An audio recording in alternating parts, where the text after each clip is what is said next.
Hi, it's Anish Raja from A Raja Properties, and I want to talk about deposits versus guarantors today. The reason I want to talk about this is because recently, and when I say recently, I mean the last 6 months or so, I've noticed that other agents and landlords of HMO rooms in particular are offering tenants the opportunity of moving into their properties and either paying a really small amount of a deposit, so say £50, some even as low as £25, or offering no deposits at all and instead relying on a guarantor. So I just want to talk about those two ways of taking security from tenants. So you can either get a deposit from them, which is payable before they move in, or instead of taking a deposit, you can get a guarantor from them. My preference is to take a deposit, and the reasons that I take a deposit are as follows. So firstly, it shows a bit more commitment from the tenant before they move in. They obviously have to have a bit more money to move in, so hopefully you try and attract a slightly better caliber of tenant. If they can afford to pay the first month's rent plus an additional deposit, hopefully they should have money coming in on a regular basis to pay the rent every month. Secondly, it gives them a bit of skin in the game. You know, there's an incentive for them to keep the property in good condition or keep their room in good condition, so that when they leave, at the end of their tenancy, if they return the property back to you in a good condition as it was when they moved in, you give them your deposit. You give them their deposit back. So there's an incentive for them to keep things in good condition.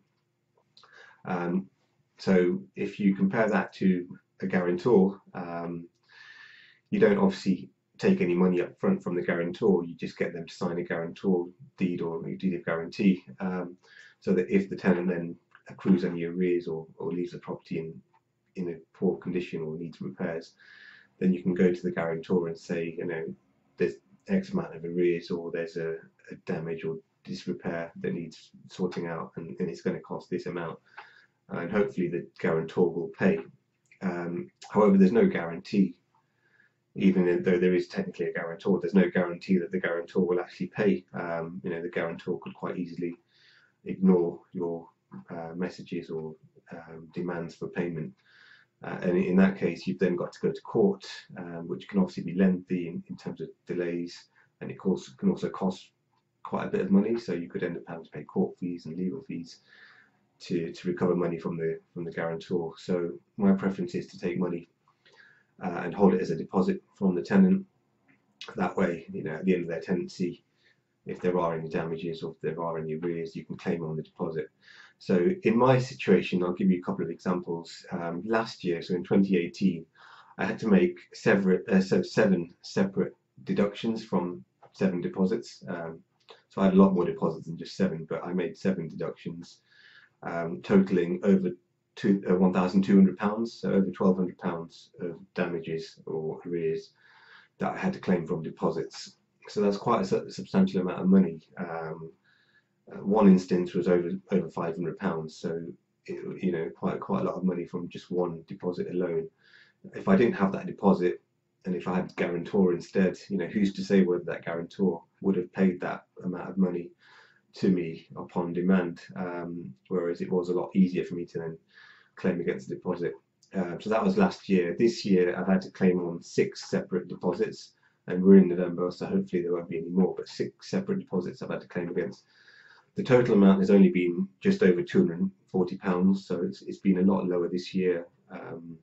There's been a lot less issues this year, which has been good for me because I like returning deposits back in full and quickly as well to tenants. So it's been a better year. But however, this year I have had to actually go through the dispute resolution procedure with the DPS because one of the tenants didn't agree to my deductions. So there were a few issues when they left, and I had to get things fixed. They didn't agree to my deductions. I said, no, this is how much it's cost me. I sent them receipts and invoices, and they said, no, it shouldn't have cost that much. I then had to go to the DPS, go through the dispute resolution procedure, and luckily for me, they did agree with my deductions. So I did get the money through the DPS that way. So if I didn't have a deposit and I had to go to a guarantor, there's no way, there's no guarantee that the guarantor would have paid out. The other thing with guarantors is that you do have to do additional checks and in terms of credit checks, and possibly even looking at bank statements and employment pay slips and things like that to make sure that the guarantor does have the money in their account. They do have a good job coming, a good job where they're getting paid a good salary, so they can afford to pay any arrears or damages that the tenant may have accrued or caused during their stay. So if you carry out an additional credit check against the guarantor, that will obviously cost you extra money. You then have to spend a bit more time doing references, so checking pay slips, checking bank statements.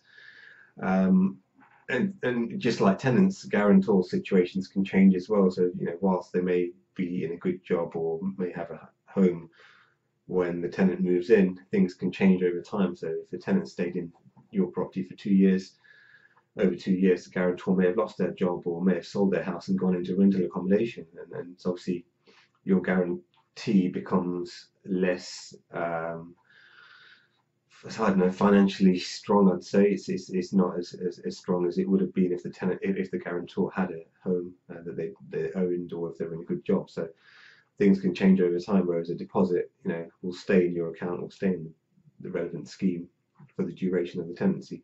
So for those reasons, I do prefer to take deposits, and that's just my choice. But there's no right or wrong answer, but that's just my thinking. Hopefully you found this interesting and you've gained some knowledge out of it. If you have, please feel free to comment below, share this video, like this video. If you disagree with anything I've said, again, I welcome your thoughts and comments as well. So hopefully you found this useful, and see you soon. Thanks. Bye.